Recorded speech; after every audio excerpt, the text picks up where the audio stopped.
Um, para sa akin kasi, madaling sabihin lumahok o hindi lumahok. Ang importante, magbalik tanaw tayo. Kailan ba pinag-usapan niyang BRICS? 2006? 2006 nagsimula yan. Dati yan, BRIC lang. Wala pa yung South Africa. So, Brazil, Russia, China, India. So, ibig sabihin, ito pong BRICS na to, makikita natin kung ano nangyari mula nung nagsimulang pinag-usapan yan at even before that, dun sa mga bansa na sumasali na ngayon. No? Ano ba ang itsura halimbawa ng Ethiopia noon? Ano ba ang itsura ng mga bansa sa Africa noon? Bago dumating yung mga kanluran, taga-kanluran sa Africa, napakayaman po nila. Bakit nung iniwan sila? Nagka-independence na yung mga iba't ibang bansa, biglang naghirap yung Africa. Pag sinabi mo lang salitang Africa, ano pumapasok sa isip natin? Kahirapan, gutom, gera, patayan. Yun ang pumapasok sa isip natin. All of a sudden, after several decades, the past decades, bakit biglang may sinabi na sila? Meron na silang produkto. Meron na silang komunikasyon, transportasyon. Yung iba nga mga bansa sa Africa, nauna pa sa atin na mag-5G. Nauna pa. Di ba? Yung mga release ng tren nila, nakaplasta ng maayos. Eh tayo mula dito lang hanggang Bicol, hindi maayos yung tren eh. So may problema tayo. Mula dito hanggang Ilocos, walang tren. Hindi ka tatawid ng dagat mula dito hanggang Ilocos. Pero walang tren. Di ba? So, ibig sabihin, may mga pangyayari in the last 2-3 decades na maaaring hindi natin alam, ayaw natin kilalanin, at hindi natin binibigyan ng credit yung mga bansa na umunlad dahil dito sa mga pangyayaring ito. Yung po mga dati nasa kalibliban mga probinsya, biglang kasama na sila sa workforce, biglang kasama na sila sa mga pabrika, biglang kasama na sila sa paggawa ng infrastruktura. Kaya, kung titingnan natin, yung BRICS ngayon, halos kalahati ng yaman ng mundo nandun sa BRICS eh. Yes. Maybe more than 50% of the GDP of the whole world nandun na sa ilang mga bansa sa BRICS. So yung ba, sasabihin natin, baliwala? Ano yung magiging batayan natin? Di ba? Pangalawa, sinasabing NATO, yung mga European countries, sila po yung naghihirap ngayon eh. Sila yung mga bansa ngayon na, sabi nga, yung ASEAN. Ngayon, maunlad dito tayo sa ASEAN. Dati, pati China, mahirap. Nung umunlad yung China, nadala tayong lahat dun sa kaunlaran na yun. Tingnan nyo yung Vietnam, nalampasan pa tayo. Ha? Yung kanilang per capita mahigit na $5,000 na. Tayo na doon pa naglalaro sa 4,000. So itong mga statistics na to, itong mga figures na to, ay hindi pwedeng magsinungaling. So, nung umakyat na yung China over the last 20-30 years, pati tayong lahat nadala. Pati yung Africa nadala. Pati yung South America madadala rin. Diba? Samantalang, yung America matagal ng mayaman. Pero doon lang, isang ilog lang, isang pader lang ang namamagitan sa Amerika at Mexico. Eh, isipin nyo kung anong katayuan na, ng mga bansa dito south of the United States versus south of China. So ako po, hindi naman tayo kailangan kumili kung sinong gusto natin kilingan eh. Importante, ano yung makakabuti sa atin? Saan tayo umunlad? Kailan tayo umunlad? Ano naging dahilan? Anong pumasok dito para tayo umunlad? Or anong kailangan pumasok na hindi pa pumapasok para tayo ay magkaroon ng maayos na pamumuhay para sa sarili nating mamamayan? Yun dapat yung goal. Hindi sa Philippine interest, sa Filipinos' interest, ang makipagsabak sa digmaan, makipagbombahan, 115 milyong tao ay pwede maging abo. Hindi na natin kailangan isipin pa kung anong magiging itsura. Pindutin nyo lang sa cellphone nyo anong itsura sa Gaza. Ano nangyayari sa Ukraine? Kaya ba natin dito sa ating bansa na puro isla, puro pulo tayo? Isang bomba lang na sumabog, lubog tayo eh. Bakit tayo papasok sa ganun?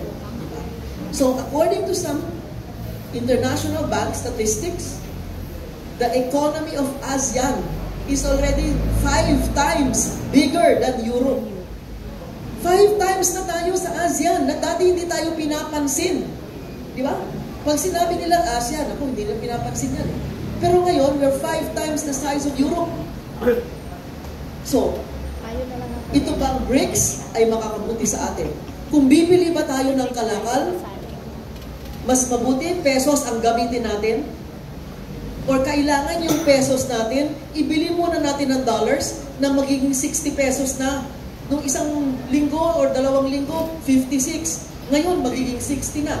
Pag naging 60 yan, ang unang tataas, yung presyo ng langis. Kasi yan, inaangkat natin. Presyo ng pagkain. Lahat halos ng pagkain, inaangkat natin. So kung food security kanina, sabi ni Ben, ang pag-uusapan, nakasalala yan o nakaangkla yan, magkano ang binabayad natin sa bawat isang dolyar. Pero, kung may bansa na tatanggap ng pesos para bili natin yung pagkain galing sa kanila o kung ano man, langis o kung ano man, yung ba hindi makakabuti sa atin. So kung tayo magdidesisyon sa mga liderato ng ating bansa, dapat ganun yung batayan. Isa-isahin ninyo. Ano bang itsura ng Ethiopia dati? Ngayon sasama na sila sa BRICS. Ano bang itsura ng mga bansa na mahirap? Diba? Ano yung naging, parang kumbaga, ano yung naging addition sa kanila? Yung bang transportasyon, komunikasyon, yung mga technological advancement, AI, kung ano-ano, doon na ginagawa eh. Diba? Dito, wala pa tayong pabrika. Tela lang, hindi tayo gumagawa dito. Diba? Ako pumasok sa garments. Karayom lang, hindi tayo gumagawa. Gunting lang, imported pa. Saan tayo pupulutin? Diba? So, kung gusto natin makilahok, dapat ilagay natin yung sarili natin sa sitwasyon na meron tayong laban. Hindi, ang number 1 export natin, tao eh. Ang number 1 export natin, hindi kalakal. Dapat yung tao nandito, nagtatrabaho dito, para ang i-export natin yung ginawa ng tao. Di ba? Silya, lamesa, baso, plato, mantel, ballpen, cellphone, kung ano man, ginagawa ng tao. Ang Indonesia ngayon, meron na silang pinag-iisipan o baka na-aprobahan na bagong patakaran. Ano yun? Hindi kayo makabenta ng imported na cellphone kung hindi may porsyento na gawa sa Indonesia ang bahagi ng cellphone na yan. O, ibig sabihin, yung gobyerno nila, inaasikaso, iniintindi yung karapatan o yung kabuhayan, yung kabutihan ng kanilang mamamayan, di ba? Ngayon, meron ng railroad mula Jakarta hanggang Bandung. Pumunta ako Jakarta hanggang Bandung, dati siguro 5 oras yung inabot kami. Pero ngayon, high-speed train. Di ba? Ngayon, iniisip ng Indonesia, binabaha kami. Below sea level na ang Jakarta. Lilipat na yung buong Kapitolyo dun sa Kalimantan. Merong nakikita sa mas malayo. Merong foresight. Dahil, whether agrikultura o infrastruktura, yung epekto nun, hindi mo makikita habang ngayon ka gumagawa ng desisyon. So, sabihin natin food security. Yung ibang bansa, ang food security, 4 na taon. Ang food security ba natin, 20 araw lang? Hindi natin alam. Kasi wala naman balita. Yun ang malaking tanong. Kayo na dito sa media, bakit hindi tayo magtanungan? Alam nyo ba, ilang araw ang ating food security? Dapat yun headline eh. Diba?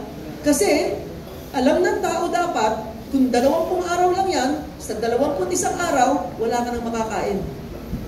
Kung ang food security mo, 6 na buwan, paglampas ng 6 na buwan, wala ka nang makakain kung hindi tayo mag-aangkat. At kung gagamitin natin ang pera, ay pera ng ibang bansa, walang aabutin yung pesos mo. Dahil yung mga bansa kung saan tayo umaasa, sila'y nagkakaproblema din. Di ba? Ilang pong trilyon na in dollars ang utang ng Amerika. O, hindi nila kailangan bayaran yun. Bakit? I-prenta lang sila ng pera eh. Tayo kailangan gumawa ng kalakal, gumawa ng negosyo, para umunlad, para makaipon ng salapi.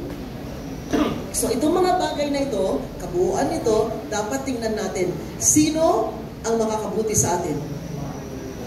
Kung ano man ang salita nila, anong kulay nila, hindi importante. Ay importante, sino ang makakabuti sa atin dahil para tayo naglalakad sa tightrope. Para tayo nasa tightrope, magkilitiin ka lang, hulog ka na eh. Di ba? Sigawan ka lang, mahulog ka na eh. Hindi mo pwede tayo nakasalalay yung ating buhay depende sa gano'n tayo kagaling lumakad ng tightrope. Di ba? Yun lang. Alright, thank you, Senator